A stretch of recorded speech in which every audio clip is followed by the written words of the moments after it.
Another day, another basketball stories na naman ang pagkikwentuhan natin. At ngayon nga ay ang game preview ng Los Angeles Lakers at Milwaukee Bucks. At ang pagkuha ng Golden State Warriors kay Joel Embiid. Matapos nga na may panalo ng Lakers ang kanilang game kahapon laban sa New Orleans Pelicans ay didiretso na rin naman nga sila sa lugar ng Milwaukee para kalabanin ang kupunan ng Bucks ni Giannis Antetokounmpo. Magkakaroon nga ang Lakers ng back-to-back road games bukas ng umaga which is hindi pabor para sa kanilang kupunan. Pero base nga sa kalalabas pa lang na balita, posible nga doon na magkaroon ng Lakers dito ng mas malaki-laking tsansa na makuha ang panalo lalo pat mismong si Coach JJ Redick na nga nagkumpirma sa kanilang naging post-game interview na inaasahan nga daw niya na maglalaro bukas ng umaga ang lahat ng kanilang mga players.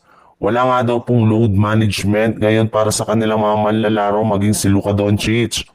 Bukod rin dyan, posible nga daw na hindi dito makapaglaro ang superstar ng Bucks na si Giannis Antetokounmpo.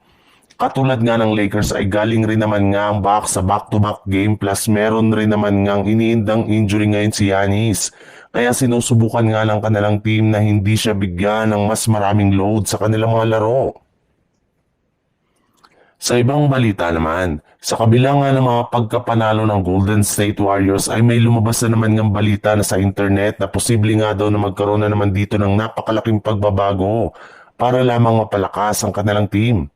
Ayon nga sa isang source, binabalaka na nga daw ng Warriors na kunin si Joel Embiid mula sa Philadelphia 76ers sa pamamagitan ng isang blockbuster trade.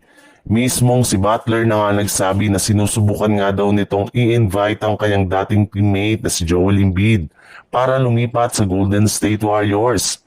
At hindi rin naman nga daw magiging problema ang ganitong klaseng trade para kay Mike Dunleavy dahil pwede nga nilang i-offer sa Miami Heat si Jonathan Kuminga at ang kanilang multiple first round pick kapalit ni Joel Embiid. Well, papayagan na rin naman nga ng liga ang Golden State Warriors na i-trade si Kuminga sa December 15 kahit kakapirma pa lang nito ng kontrata kaya posible nga na mangyari ang kanilang trade ng Miami Heat bago ang trade deadline sa Pebrero.